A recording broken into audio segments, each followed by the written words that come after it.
ప్రభు గొప్ప నామానికి మహిమ కలుగునుగాక. మన ప్రభువును రక్షకుడైన యేసుక్రీస్తు నామం పేరిట మీ అందరికీ నా ప్రత్యేకమైన ప్రేమ వందనాలు తెలియజేస్తూ ఉన్నాను. అందరూ బాగున్నారు కదా? తప్పక మీరందరూ బాగుండాలని మీ కొరకు అనుదినము ప్రార్థిస్తున్నాను. అందరికీ క్రిస్మస్ మరియు నూతన సంవత్సర శుభాకాంక్షలు తెలియజేస్తున్నాను. ఈరోజు ఒక చిన్న అంశాన్ని గురించి మనం మాట్లాడుకుందాం. అంశం అనేదానికంటే చిన్న ప్రేమపూర్వకమైన హెచ్చరిక అనే దాని గురించి చెప్తున్నాను. వాక్యపూర్వకంగా ఒక చిన్న హెచ్చరిక మనం వెళదాం. గలతీలకు రాసిన పత్రిక 6వ అధ్యాయం 7వ వచన భాగంలో ఇలా రాయబడి ఉన్నది: మోసపోకుడి, దేవుడు వెక్కిరించబడుడు, మనుష్యుడు ఏమైతే విత్తుతాడో దాన్నే కోయును అని ఉంది వాక్యంలో. ప్రేమైన దేవుని విశ్వాసులారా, ఈరోజు ఒక చిన్న విషయాన్ని మీకు జ్ఞాపకం చేస్తాను. క్రిస్మస్ పేరుతో నేటి సంఘ విశ్వాసులు, సేవకులు, యువకులు, వృద్ధులు అందరూ కలిసి సువార్త పనిలో చాలా మంది పాలిభాగస్తులు అవుతున్నారు. చాలా అంటే చాలా సంతోషంగా ఉంది నాకు. నిజంగా చాలా రకాలుగా సువార్తని విస్తరింపజేస్తున్నారు. దేవుని మాటలు అనేక మందికి తెలియజేస్తున్నారు. చాలా అంటే చాలా సంతోషంగా ఉంది. కొన్ని సంఘాలలో అనగా కొన్ని పరిచర్యల్లో కొన్ని రకాల మార్పులు వస్తున్నాయి. వాటన్నిటి గురించి ఈరోజు కొద్దిసేపు మనం మాట్లాడుకుందాం. ఇది ప్రేమపూర్వకమైనటువంటి హెచ్చరిక మాత్రమే. విని ఎవరైతే ఆ యొక్క తప్పును కావచ్చు, ఆ యొక్క మిస్టేక్ని కావచ్చు కరెక్ట్ చేసుకుంటారో వాళ్ళు ఖచ్చితంగా దేవుని రాజ్యంలోనికి వారసులు అవుతారు. వాక్యానుసారమైనటువంటి హెచ్చరిక మాత్రమే ఇది. ప్రియమైన దేవుని వారలారా, ఒక చిన్న విషయాన్ని నేను మీకు జ్ఞాపకం చేస్తాను. క్రిస్మస్ పేరుతో చాలామంది చాలా రకాలుగా ఈరోజు అనేకమైన కార్యాలు చేస్తున్నారు. వాటిలో మొట్టమొదటిగా చక్కని లైటింగ్ పెట్టుకుంటున్నారు, తప్పులేదు. మంచి సౌండ్ సిస్టమ్ పెట్టుకుంటున్నారు, తప్పులేదు. మంచి సేవకుల్ని పిలుస్తున్నారు, తప్పులేదు. మంచి వాక్యం ప్రకటించాలని అనుకుంటున్నారు, తప్పులేదు. ఇవన్నీ చేస్తున్నారు. చాలా అంటే చాలా మంచిది. ప్రియమైన దేవుని వారలారా, కొన్ని విరుద్ధమైన కార్యాలు కూడా జరుగుతున్నాయి. అవేంటో కూడా ఈరోజు మాట్లాడుకుందాం. మొదటిది రాజకీయ నాయకుడి భజన.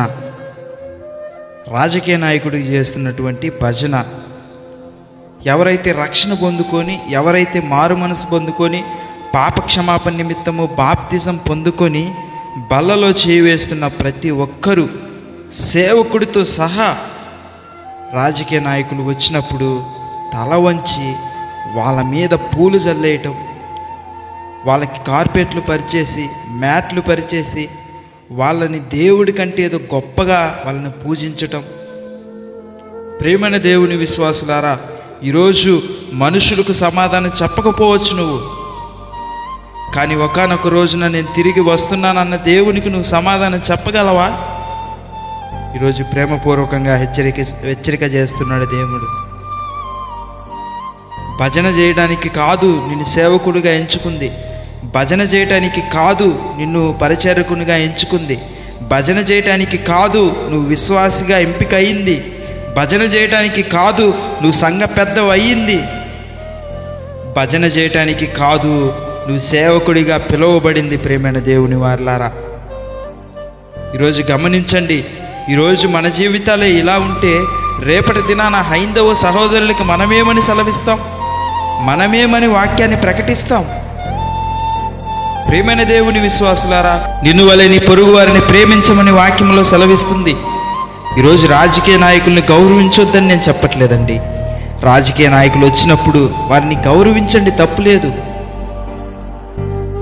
వాళ్ళకే టైం అంతా హెచ్చిస్తూ, వాక్యానికి సమయం ఇవ్వకుండా, వాక్యాన్ని సమయం అంతా తినేస్తా వాళ్ళ భజనే చేసుకుంటూ ఉంటే సరిపోదు కదా ప్రియమైన దేవుని వారలారా. అంటే ఎక్కడ 2-3 కూడి నా నామాన్ని స్తుతిస్తారో, నా నామాన్ని ఏకీభవిస్తారో వారి మధ్యలో ప్రభువారు ఉంటారు అని వాక్యంలో సెలవిస్తున్నప్పుడు ఈరోజు ప్రభువారిని కూర్చోబెట్టి ప్రభువారు మన మధ్యలో ఉంటే ఆయనకు విలువ ఇవ్వకుండా రాజకీయ నాయకులకు విలువిస్తున్నారంటే ఎంత నీచమైన పనులకు ఒడిగడుతున్నారనేది యావత్ క్రైస్తవ విశ్వాసులందరూ గుర్తుపెట్టుకోవాలి. ఎవరైతే ఇలాంటి నీచమైన కార్యం చేస్తున్నారో దేవుని ఎదురుకు వచ్చినప్పుడు రాజకీయ నాయకులైనా, రాజులైనా, ముఖ్యమంత్రి అయినా, పిఎం అయినా, ఎవరైనా ప్రియమైన దేవుని వారలారా, దేవుని దగ్గరకు వచ్చినప్పుడు వాళ్ళు తగ్గింపు స్వభావం కలిగి ఉండాలి.